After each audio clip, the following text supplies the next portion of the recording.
لەگەڵ جوڵەپێکردنی یەکە سەربازیەکاندا بەرەو شاری مووسڵ و کۆکردنەوەی ئامێر و کەرەستە و کەلوپەلەکان بۆ ئۆپەراسیۆنی ئازادکردنی ئەم شارە، سەرکردەیەکی لەشکری ئامادەیی هێزە ئاسایشەکانی عێراق ڕادەگەیەنێ بۆ ئەم شەڕە چاوەڕوانکراوە. کۆبوونەوەیکی گەورەمان کرد لەگەڵ پێشمەرگەدا هەموو شتێک باش بوو. پێشتریش لەگەڵ سەرک وەزیردا لە کۆبوونەوەدا بووین و سەبارەت بە ئۆپراسیۆنی مووسڵ هەندێک فرمانی پێدەین. من پێم وایە هەموو هێزەکان بۆ مووسڵ مەشق و ڕاهێنانیان تەواو کردو و هێزەکانی هاوپەیمانانیش مەشقێکی باشیان پێکردوین و کەرەستە و کەلوپەلی باشیشان پێداوین. هەر تەنها لەشکری عێراق لەو ناوچانەدا نی، یەکەکانی حەشدی شابیش لە دەوروبەری شاری مووسڵ جێگیر کراون و بنکەی پشکنینیشیان داناوە وەک ئەوانەی لە شارۆچکەی گەیاران. واجبنا بعد تحرير هذا المناطق.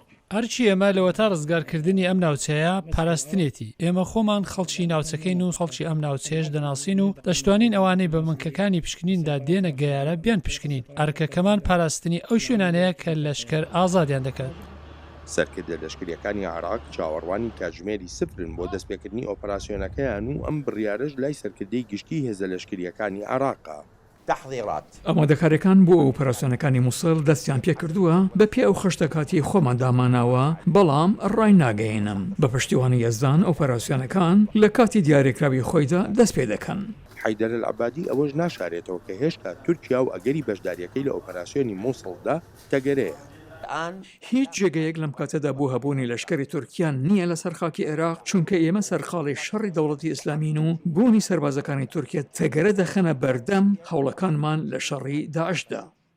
تورکیاش وەک دەڵێت بنکە سەربازیەکانی لە باشێک بۆ مەشقوڕایەنان پێکردنی عێراقیەکانەوە و بەردەوامی ژناڕەزایی خۆی دەردەبڕێ بەرامبەر ئەو ڕاگەیاندانەی عێراقیەکان. ڕاگەیاندنەکانی بەغدا و هاوشێوەکانیشی مەترسیدارن و وروژێنەریشن. سەربازەکانمان ئەمڕۆ نەچوونەتە ئەوێ، دەمێکە لەبێن و ئەشێکی بەسوور لە عێراق بەجێ دەگەێنن. ئێمە هەستێکی دوژمنکارانەمان نییە بەرامبەر عێراقیەکان. بۆ وڵاتەیە کردوەکانی ئەمریکاش پاراستنی سەروەریەکانی عێراق گرنگە و هەبوونی یەک سەرکردایەتیش بۆ ئۆپەراسیۆنی مووسڵ جێی بایەخێکی تایبەتە. پرینسیبەکانمان لەسەر ئەم دووسیە زۆر ئاشکران. هەموو جموجۆڵ لەشکریەکان لە عێراق کە پرینسیبێکی سەرەکی گرنگە لامان پێویستە بەڕێکخستن بێت لەگەڵ حکوومەتی عێراقدا. ئێمە وەک هاوپەیمانان بەبێ مۆڵەتی حکوومەتی عێراق هیچ شتێک ناکەین. دووهەم پرینسیبی سەرەکیمان سەروەری خاکی عێراقا، ئەمەی لە باشی کەیە لەوانەیە بەهۆی لێکتێک نگەیشتنەوە بوو بێت، بەڵام مۆڵەتی حکوومەتی عێراقیان نییە. کاتێکیش باس دێتە سەر مووسڵ پرینسیبی هەرە سەرەکی یەک پلان و یەک سەرکردایەتیە. هەر هێزێکیش لە دەرەوەی ئەم پرینسیب بێت ئەوا ینی کێشەی ڕشت. کێشەکە هەر تەنها تورکیا نییە بۆ ئەم ئۆپەراسیۆنەی ڕزگارکردنی مووسڵ. هێزی حەشدی نیشتیمانی سوننەکانیش بەر لە دەستپێکی ئۆپەراسیۆنەکە گازەندەی خۆیان هەیە.